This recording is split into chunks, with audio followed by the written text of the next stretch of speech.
advance information on their consignments.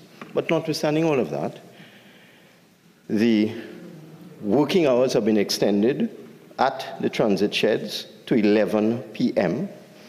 Additional customs officers have been deployed. In fact, the Customs and Excise Division has had to deploy customs officers that would normally work in the baggage hall at Piarco Airport to the transit sheds to deal with these courier packages, which in itself is creating some issues. I, in fact, got a WhatsApp message from the Minister of Transport this morning talking about the fact that we had redeployed customs officers from the baggage hall to the transit sheds. So it's a complex situation, but Customs, as I said, have extended their working hours. They're working around the clock and also deploying all available customs officers. Senator Mark. Mr. President, to the Honourable Minister, given the complexity of the situation as described by the Honourable Minister, and given the fact, Mr. President, that small people are going to be mainly affected by this particular crisis, can the Minister indicate whether, for instance, there's a specific time frame, given what he has just indicated, for all of these goods to be cleared, so that ordinary people who are getting whatever they are getting through the courier services would be able to have those goods before the season?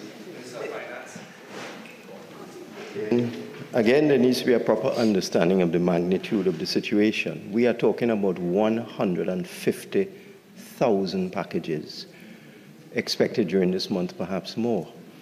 In November, there were 167,000 packages. And we have particular problems with transit sheds.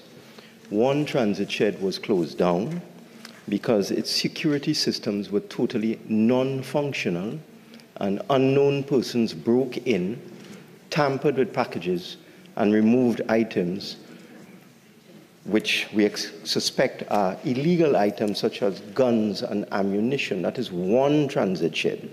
And I'm told that transit shed was not even aware that persons had broken in and stolen things from their packages because their security systems were not working. Another one, the customs was tracking packages of interest identified by international law enforcement to contain illegal weapons. And those packages disappeared from that transit shed. They still cannot be found. That was shut down as well. You see, you never hear these things because it is not appropriate to make complete public statements on these matters for reasons of security. But I thought it's necessary to say these things now. One hand can't clap. The government is doing the best it can, but the couriers do not wish to provide advance package information, and the security systems are not of the best.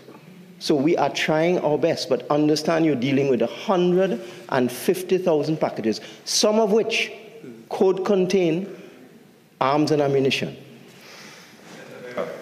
Thank you, Mr. President.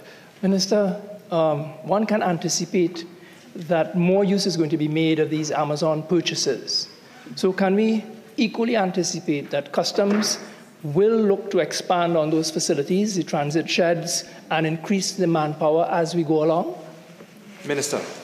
In the case of those two transit sheds, it has taken a very long time for the owners to achieve compliance. We're talking about CCTV camera systems not working. We're talking about people entering a transit shed, abandoned warehouse as it were, and removing items. We're talking about packages that have disappeared and the owners of the transit shed cannot locate them. Up to now, we're talking 3 months later, they can't locate the packages, and these are packages of interest to international law enforcement. The solution to all of this, the solution is the Trinidad and Tobago Revenue Authority. That is the solution. And it is ironic that the opposition opposes the Revenue Authority bitterly, but wants improvements in efficiency at Customs. Members, the time